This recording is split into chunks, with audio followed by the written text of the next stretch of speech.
So, hi guys, good evening. Ngayon, um, gagawa tayo ng video about queuing theory. Ang queuing theory ay may apat na model. Ang una natin gagawin is the model 1, which is the MM1. So, recap muna sa queuing theory. Ang queuing theory daw is the studies about how line form and how they function and how they malfunction. And queuing theory examine every component of waiting in line, including the arrival process and the number of customer among others. So, ang MM1 ay may 1, 2, 3, 4, 5, 6. May 6 na formulas. So, dito may given problem tayo. A bank has a single teller serving customers at the counter. Customers arrive at the bank according to Poisson process with the following parameter.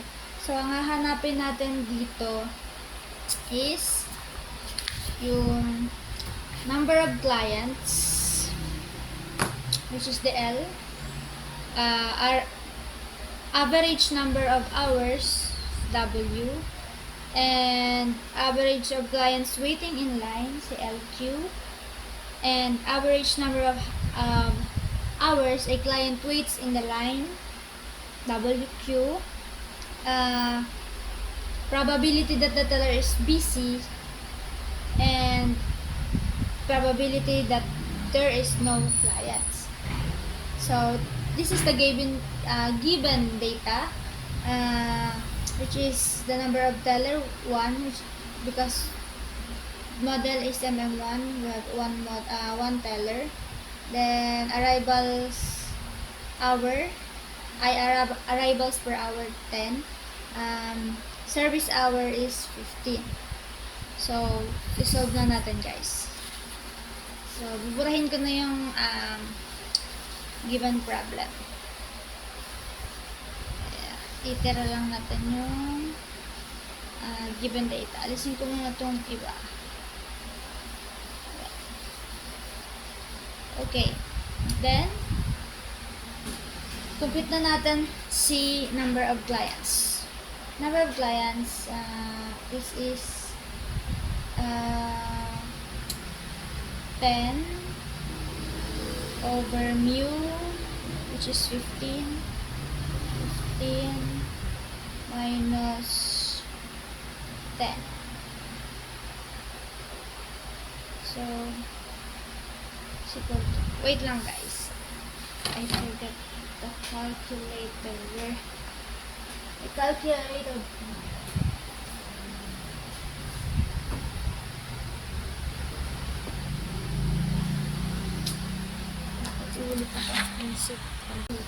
Next, si average waiting number of hours. W is equal to 1 over mu delta. Okay.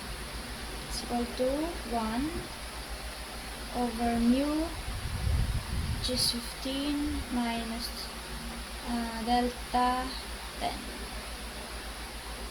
So, calculator ulit. 1 over 15 minus 10. So,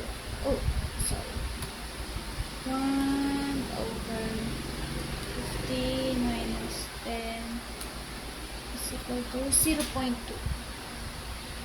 So, average number of hours is 0.2.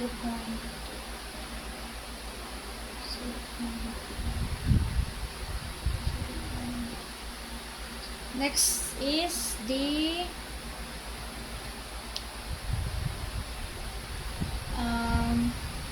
WQ, or the average number of hours a client waits in the line. So, meron tayong alpha over mu times mu minus alpha is equal to alpha is 10 over mu 15 times 15 minus 10. calculator. We have 10 over 15 times 15 minus 10 is equal to 0.133.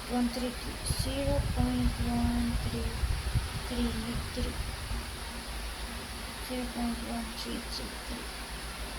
Yan guys, burahin natin yung iba. So, isulat na lang natin dito yung L is equal to 2, W is equal to 0.2, WQ is equal to 0.1333. Okay.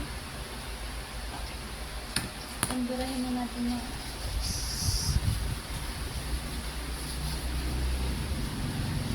next naman is yung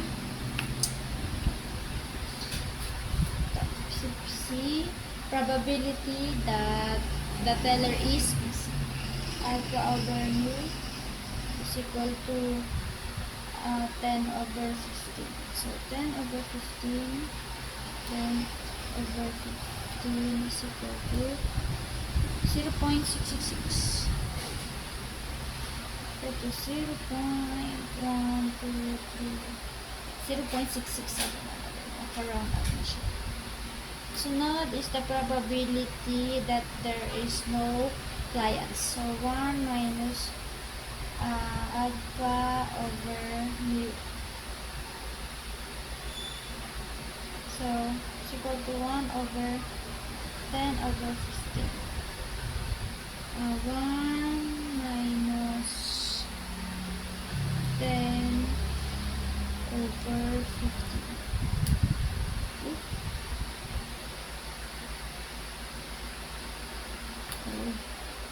1 minus 10 over 15. Right. Is it 1?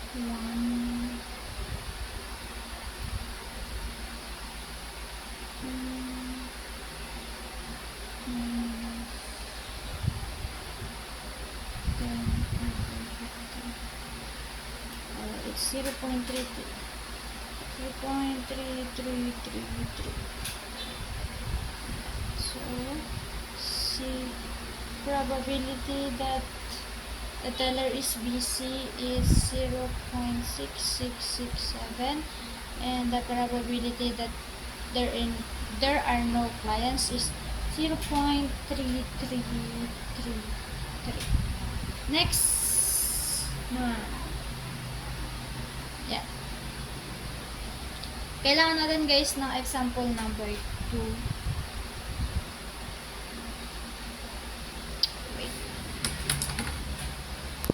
So guys, ito naman yung example number 2 sa una nating data. So, hahanapin naman natin ngayon is yung total service cost ng bank na ating kinocompute. Yung total cost ng per shift. Then, ang mga formulas na kailangan natin is total service cost per hour, M times CS. Then, total service per shift is TS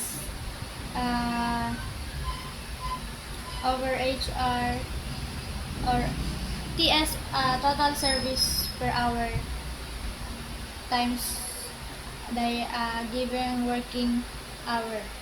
Tapos total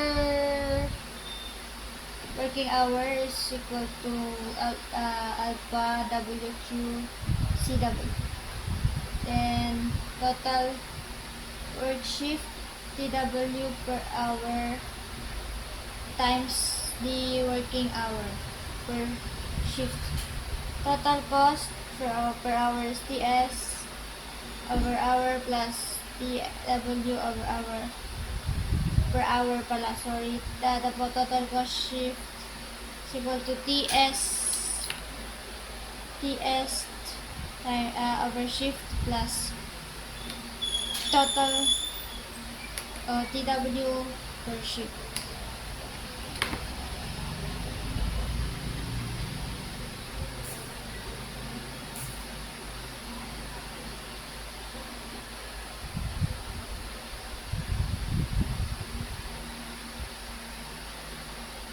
Okay, simulan natin guys. Unahin muna natin yung total service per hour. So, ang M natin dito guys is yung teller natin which is 1. So, 1 times CS 5 is equal to 1 times 5. 5. It's 5. Okay, lagay natin dito.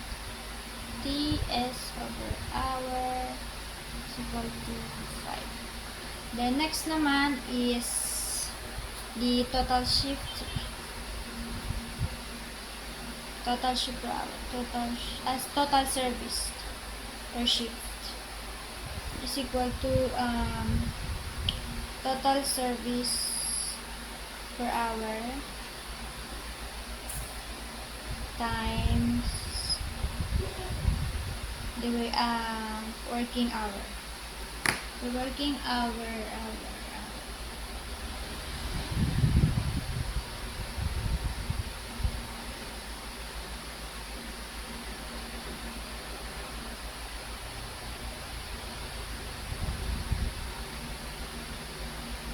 So, 5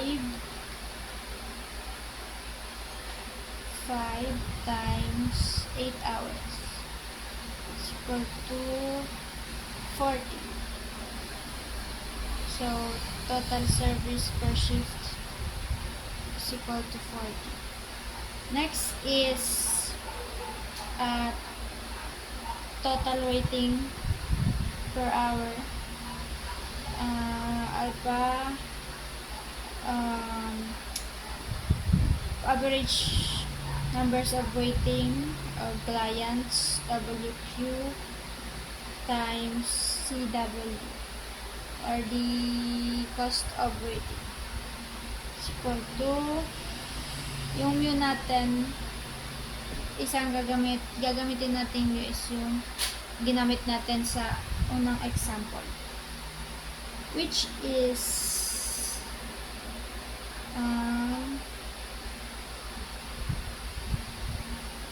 wait lang guys, I forget the mu.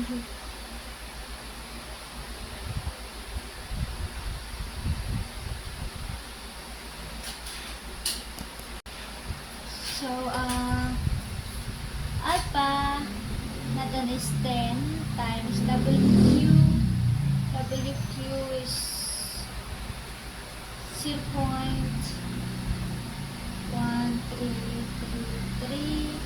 times CW is 6. Compute 10 times 0.1333 times 6 7.998. This is the total waiting cost per hour. 7.9.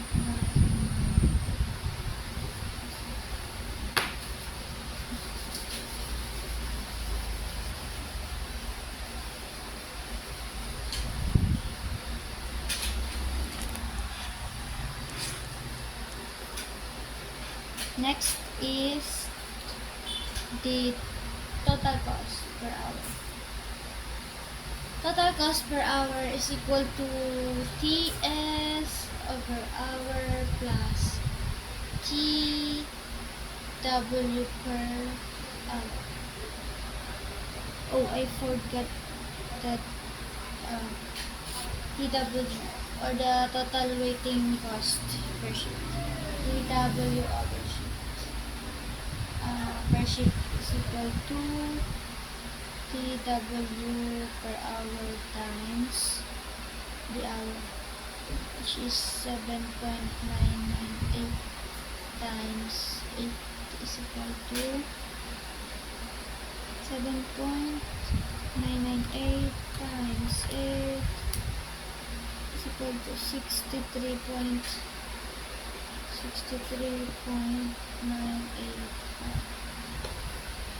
Then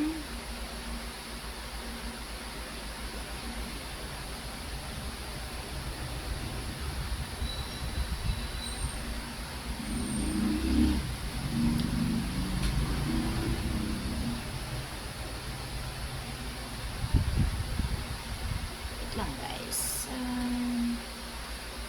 0.10 times WQ 0.1333 times 6 7 here. Total working cost per shift is equal to 63.984. Okay, next is the total cost per hour is equal to TS per hour plus TW per hour. So TS per hour is 5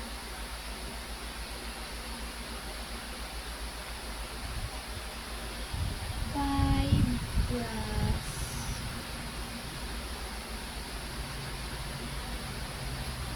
5